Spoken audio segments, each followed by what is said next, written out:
Hello everyone, good morning. धूप में बैठी हूँ, शायद अच्छी तरह आप लोगों को ना दिखूं। धूप से अंदर जाने का मन नहीं कर रहा। तो गुड मॉर्निंग आप सभी को मेरी। प्लीज़ जिसके पास भी ये वीडियो आए वो देखे, लाइक शेयर और कमेंट करे तो थोड़ी हौसला अफजाई होगी। और मैं भी कल की वीडियो में मैंने बोला था कि मुझे 3 दिन हो गए बाल बनाए हुए, तो मैं भी थोड़ा, आप लोग आएंगे देखेंगे तो मैं भी थोड़ा सच संवर के बैठूंगी।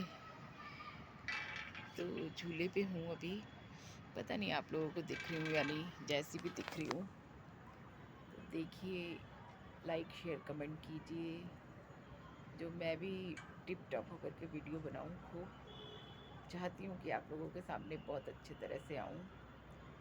तो फ़िलहाल मैं धूप में बैठी हूँ, आज धूप बहुत अच्छी है और अच्छी लग रही है, भीनी भीनी सी धूप, बढ़िया सिकाई हो रही है। और जनरली यहीं पे सर्दियों में वीडियो मिलेगी आपको, क्योंकि मैं धूप में बैठूँगी। और अनीता काम कर रही है अभी। मेरे राजकुमार उठ गए क्या? नहीं उठे। ये गिलास तो मैंने साफ़ किया था कल, चल एक बार और कर दे। देखो गिलास साफ़ कर रही है, आज सारे गिलास साफ़ करके दम लगी है। वैसे मैंने कल भी किए थे, पर मैं अखबार से साफ़ करवाती हूँ, उससे ज़्यादा सही। उससे ना निशान नहीं पड़ते बिल्कुल भी, कपड़े से निशान पड़ जाते हैं, तो अखबार से साफ़ कराती हूँ। और मैंने थोड़ा थोड़ा किया था, मगर कितना करूँ ना, थक जाती हूँ। तो थोड़ा सा करती हूँ, थक जाती हूँ, किसी चीज़ पे चढ़ नहीं सकती, तो दिक्कत हो जाती है मुझे, कहीं गिर जाऊँ। एक बार गिर चुकी हूँ, 3 प्लेट्स डाली हुई हैं हाथ में, और कम से कम आए थे 27 टाँके 3 जगह। डॉक्टर साहब ने तो मुझे 5 ही बताए थे। जब मेरी पट्टी खोली तो मेरे एक बहुत अच्छे फ्रेंड है, यशोदा हॉस्पिटल में मेरा ऑपरेशन हुआ था, वहाँ के एचओडी वीके सिंह मेरे बहुत अच्छे फ्रेंड हैं। तो मेरे हस्बैंड टाँके खुलवाने नहीं गए थे, बेटी गई थी, बेटी साथ ही खड़ी थी। तो डॉक्टर साहब आ गए कि कोई बात नहीं। डॉक्टर साहब का नाम बहुत अच्छा था, अखिलेश था शायद, बहुत अच्छे डॉक्टर थे। जब मेरा ऑपरेशन किया था तो बस उन्होंने ये बोला था, मैं आपका डॉक्टर अखिलेश, और उतनी देर में तो मैं बेहोश हो गई थी। पता नहीं कौन सा इंजेक्शन लगाया था, मिनट और सेकंड में बेहोश हो गई थी। और वही डॉक्टर साहब इलाज करते थे, अच्छे थे बहुत। मुझे उनकी बातें आज भी याद आती हैं। और वीके सिंह जी हमेशा आ जाते थे, मेरे फ्रेंड हैं बहुत अच्छे। तो जब भी मैं दिखाने जाती थी तो वो ज़रूर आते थे, तो मैं उनकी आभारी ज़िंदगी भर रहूँगी। और बता रही थी मैं, क्या बताना चाह रही थी, देखो भूल गई। हाँ, तो टाँके जब खुले तो मैंने अपना हाथ देखा ऐसे, तो मैं डर गई। मैंने कहा डॉक्टर साहब आपने तो 5 टाँके बोले थे केवल। तो उन्होंने बोला कि 5 या 7 जो भी बोले थे, कह रहे हैं तब तुम डर जाती। और जब मैंने टाँके देखे तो वाक़ई मैं डर गई थी। पर मेरी बिटिया और डॉक्टर वीके सिंह साथ में थे, तो मुझे इतनी तकलीफ़, मतलब उन लोगों को देख के मेरी तकलीफ़ कम हो गई। अदरवाइज़ मुझे डर लग रहा था, पर टाँके कटते टाइम मुझे फ़ील नहीं हुआ कुछ भी। और 2-3 साल मशक्क़त की हाथ के लिए, 2 साल तो लगातार फिज़ियोथेरेपी की, 1 महीना घर पे की, फिर यशोदा हॉस्पिटल जाती थी, फिर वापस अयप्पा टेम्पल में की फिज़ियोथेरेपी। और उसके बाद में घर पे बहुत एक्सरसाइज की। दर्द अब तक होता था, पिछले साल तक। आप लोगों को बताऊं मेरा दर्द कैसे कम हुआ।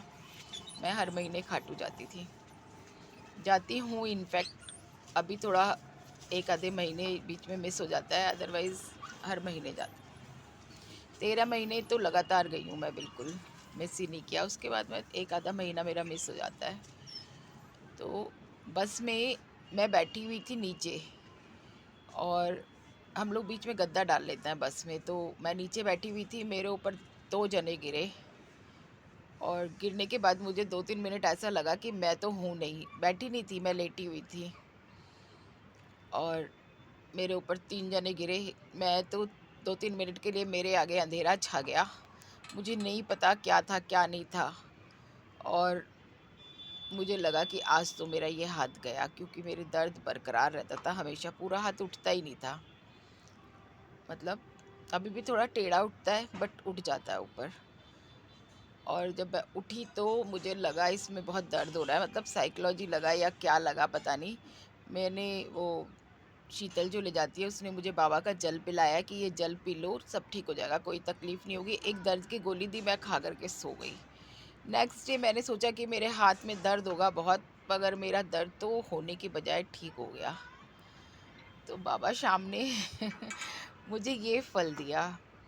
बहुत उनकी मेहरबानी है। छोटी-छोटी मैं आप लोगों को क्या गुणगान करूँ? मतलब मैंने बहुत छोटी-छोटी सी चीज़ माँगी और बाबा ने मुझे सब दी। मैं धन दौलत-वौलत कभी नहीं माँग के आती। बड़ा ज़रा-ज़रा सा माँग के आती हूँ। माँग के आई कि बाबा मेरा बेटा पूरी रात घूमता फिरता है, पूरी रात जागता है, और ये सोसाइटी है, यहाँ डर नहीं है, रात को खेलते हैं बच्चे, कुछ करते हैं, और पूरे दिन सोता था। 4 बजे जब मेरे सोने का टाइम होता था तो आकर के कहता था, "क्या बनाया आपने? क्या खिलाओगी?"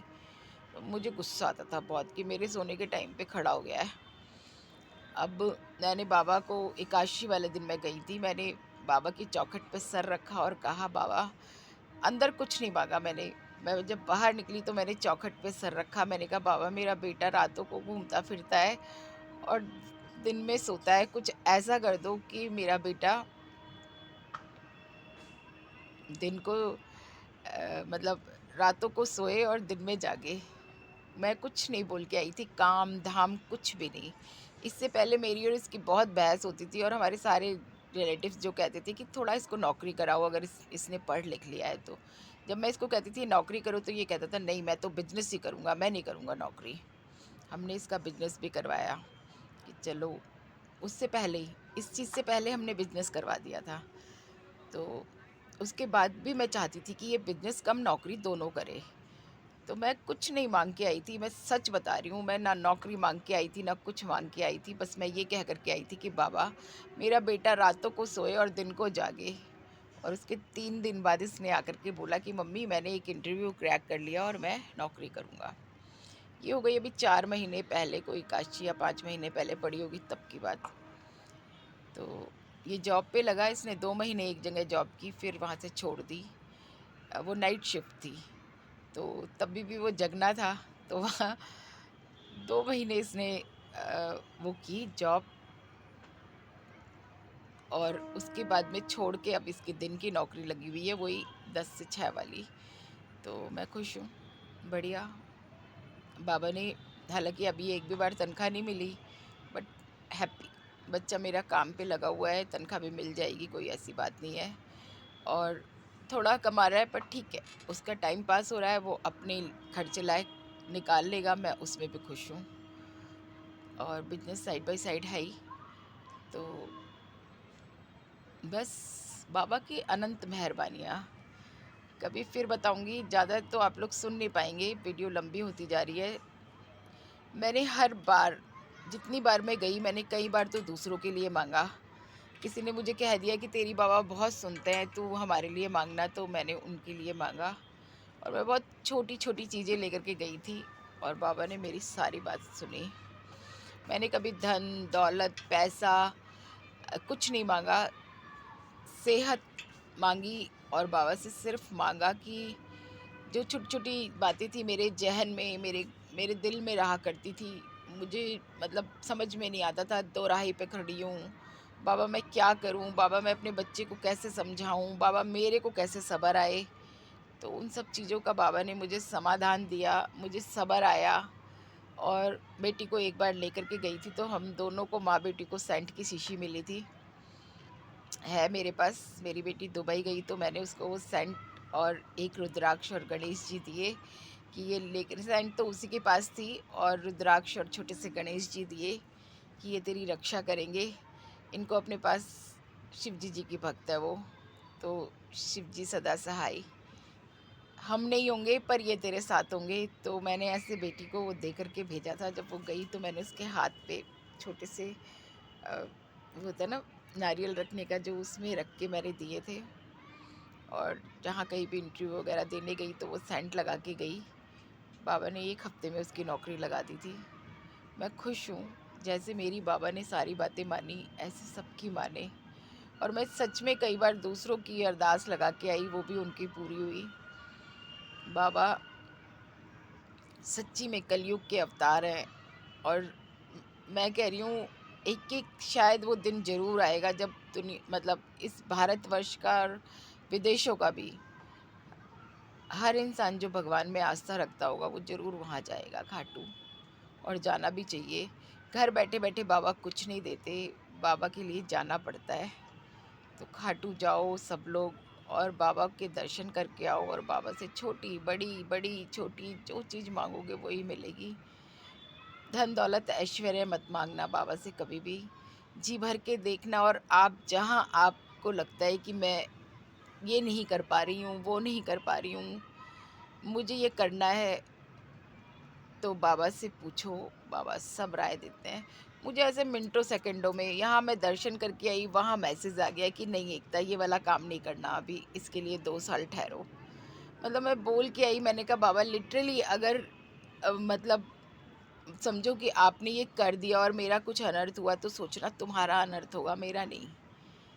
ये सोचना कि तुम पिताजी हो, तुम्हारा ही अनर्थ होगा, मेरा कुछ नहीं जाएगा। बाबा बाहर आते ही बाबा ने बता दिया कि नहीं नहीं ये वाला काम तो करना ही नहीं है अभी 2-3 साल। तो ऐसे बाबा सबका साथ देते हैं। तो प्लीज़ बी हैप्पी।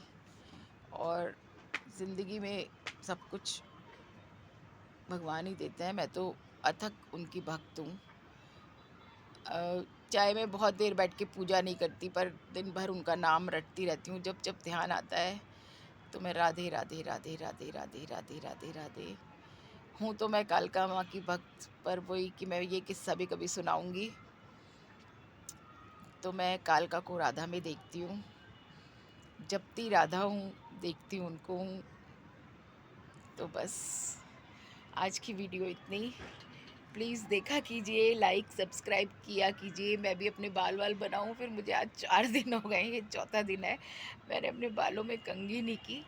और ना ही मैं कुछ लगाती हूँ, रबड़ बैंड मैं वैसे भी नहीं लगाती हूँ, बस इनको फोल्ड कर लेती हूँ। एक छोटा सा इतना सा पिच्चू सा जूड़ा बनता है वो बना लेती हूँ। तो चलिए प्लीज़ लाइक एंड सब्सक्राइब और शेयर भी कीजिए, जिससे मेरे कम से कम मेरा चैनल तो मोनेटाइज हो। पैसे आए या ना आए ये मेरे को हेडेक नहीं है, पर ठीक है चैनल मोनेटाइज हो और मैं कुछ अच्छा अच्छा कर पाऊँ, आप लोगों के समक्ष आ पाऊँ बहुत अच्छी अच्छी चीज़ लेकर के। मैं हँसाती भी बहुत हूँ, तो आगे आगे मुझे हँसाने का मौका मिले आप लोगों को, और ख़ुद भी हँसने का। तो thank you, thanks a lot. जो भी मेरी वीडियो देखेंगे उनके उनके लिए thank you, thank you, thank you.